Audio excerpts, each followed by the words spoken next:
Assalamualaikum warahmatullahi wabarakatuh. Nama saya Andras Purnamasari, NIM 19 13 04 0122. Salawat beriringan salam, tak bosan-bosannya kita kirimkan kepada Nabi besar kita, yakni Nabi Muhammad Sallallahu Alaihi Wasallam. Saya dari kelompok 7 akan mempresentasikan makalah kami tentang istisyad. Pengertian istisyad menurut para ahli telah ditetapkan di sini, baik secara etimologi maupun terminologi. Istisyad adalah permintaan atau tuntunan persahabatan, sedangkan menurut Abu Bakar Ismail 1989 dalam bukunya RRU Wa'atsahu, ijtihad adalah tuntunan pemeliharaan dan melanjutkannya. Menurut saya, istisyad ini lebih berpedoman kepada perasaan seseorang ataupun pemikiran yang membawa ke hati. Saya sebagai wanita, sering sekali rasanya saya menggunakan istisyad. Karena apapun yang saya lakukan, saya pikirkan dulu, saya renungkan dulu, saya pikirkan dulu dengan perasaan saya, dengan hati saya, apakah itu salah atau tidak gitu. Dan seterusnya secara istilah, para ahli usul fikih berbeda secara redaksional dalam mendefinikan istisyad karena menurut beliau istisyad adalah menganggap ketetapan sesuatu seperti keadaan semula selama belum terbukti ada sesuatu yang mengubahnya. Dan menurut Asy-Syatibi, salah satu ahli usul fikih bermazhab Maliki, telah memberikan definisi tentang ijtihad. Menurutnya, ijtihad adalah segala ketetapan yang telah ditetapkan pada masa yang lampau, dinyatakan tetap berlaku hukumnya pada masa sekarang. Ini sederhana sekali ya guys, dan mudah untuk diimplementasikan dalam konteks hukum dewasa ini, dalam konteks pemikiran seseorang. Kalau seseorang itu berpikiran dengan seksama, dengan perilakunya, dengan apa yang dia rasakan gitu, pasti dia itu menggunakan pemikiran istisyad. Saya sendiri menggunakan pemikiran istisyad, apapun yang saya lakukan ya guys, saya itu harus memikirkan matang-matang sebelum saya mengambil ketidaksalahpahaman atau suatu pekerjaan itu harus saya pikirkan dulu, saya cerna dulu, baru saya masukkan ke hati dan dikeluarkan lagi apa itu pencernaannya, apa itu kesimpulan dari pikiran dan hati, baru kita mengambil kesimpulan yang lebih detail. Apa itu baik, apa itu nggak salah, apa itu, pokoknya kita itu harus memikirkan matang-matang sebelum kita itu mengambil kesimpulan dan pemahaman yang jelas agar perasaan orang lain yang mendengarkannya, yang melihatnya, yang melakukannya tidak tersinggung. Dari beberapa definisi, ada titik temu pengertian yang didasari 3 segi, yaitu dari segi waktu, dari segi ketetapan, dari segi dalil. Istisyad ini telah dilihat juga dari segi waktu ya. Dari segi waktu di sini hubungan dengan 3 waktu, yaitu masa lampau, masa sekarang, dan masa akan datang. Kita itu harus memikirkan masa yang lampau. Kalau masa yang lampau itu kita jadikan sebagai pelajaran, dan masa sekarang, masa yang lampau sebagai masa yang sekarang itu di mana jalan kita yang bisa kita tempuh di waktu masa lampau kita tidak bisa menempuhnya, dan masa sekaranglah kita bisa menempuhnya dan ditempuhlah dengan baik-baik. Dan untuk masa mendatang, kita harus memikirkan juga, misalnya dalam rezeki ya. Dalam rezeki itu, misalnya kita ini punya uang 100.000 ya kan. 100.000 itu tahannya 1 minggu kalau bagi anak-anak kos, ya kan, itu minimalnya gitu ya kan.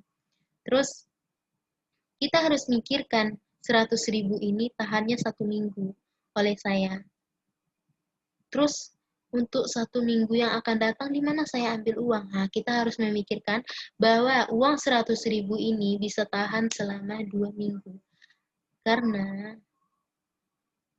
untuk sebelumnya kita itu uang 100.000 ini tahannya 1 minggu, dan kita harus juga memikirkan untuk minggu ke depannya. Gimana kita itu tidak memiliki uang lagi, mau gimana kita makan, mau gimana kita itu, pokok kita memikirkan dengan cermat sebelum kita mengambil kesimpulan yang jelas gitu, agar kita itu tidak terjerumus ke dalam yang membawa kesulitan bagi kita. Terus dalam segi ketetapan istisna terdapat 2 kemungkinan ketetapan, yaitu kebolehan dan tidak bolehan.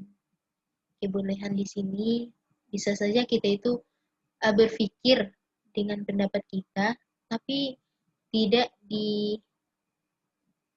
diterima oleh orang lain, itu tidak boleh gitu. Sedangkan dari segi dalil, ketidakadaan dalil yang mengubah ketetapan masa lalu, masa sekarang, masa akan datang merupakan kunci dari istisna.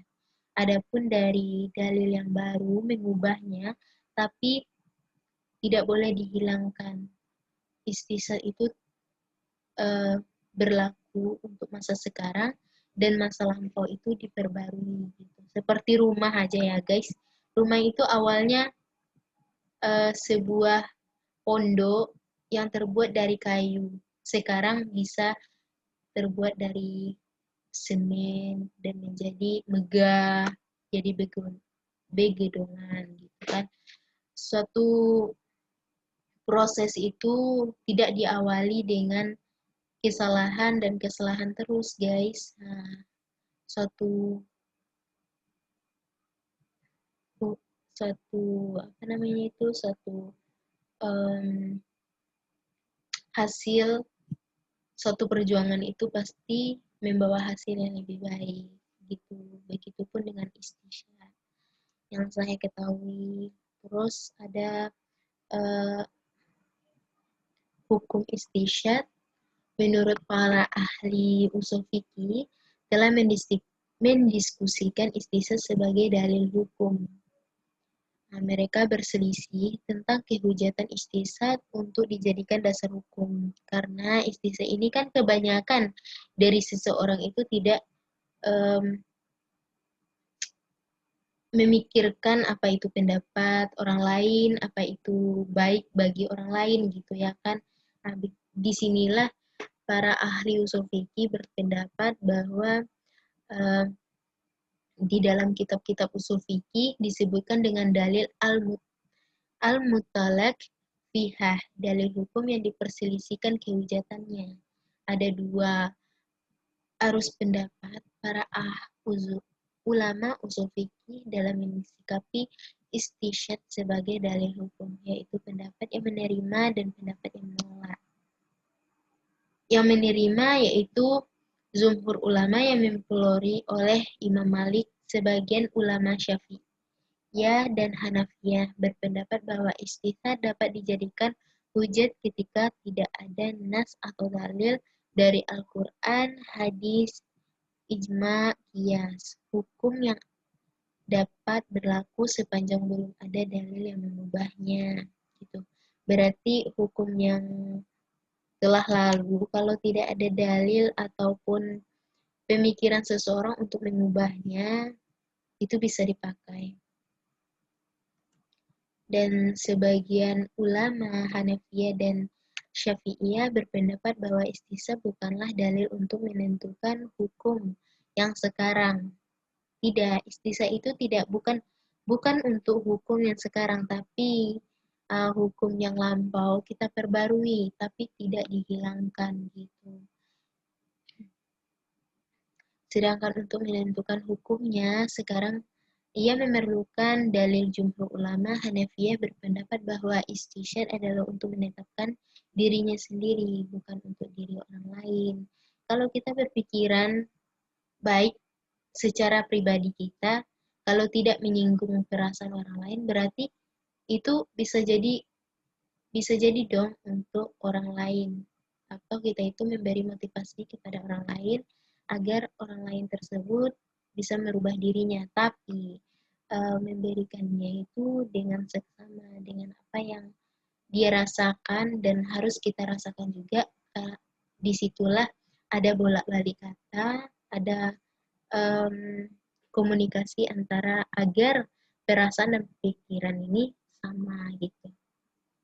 Sedangkan argumen dari ulama yang menolaknya adalah menentukan halal, haram, dan sucinya sesuatu memerlukan dalil yang tidak dapat kecuali dari syar'i. Nah, dalil-dalil syar'i tercakup dalam nas Al-Quran dan Sunnah, ijma dan qiyas. Emang istisyad ini tidak termasuk dalam dalil syar'i, tetapi itu tergantung kepada diri kita sendiri. Kita itu memerlukan istisyad ini di dalam diri kita atau tidak gitu. Itu tergantung kepada pemikiran masing-masing.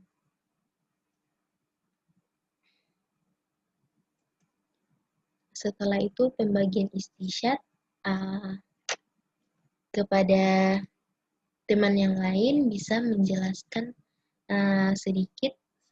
Andes hanya menjelaskan tentang pemikiran, hukum, dan di situ Andes mohon maaf kalau ada salah kata atau pengucapan atau apapun. Andes mohon maaf. Andes mengundurkan diri. Assalamualaikum.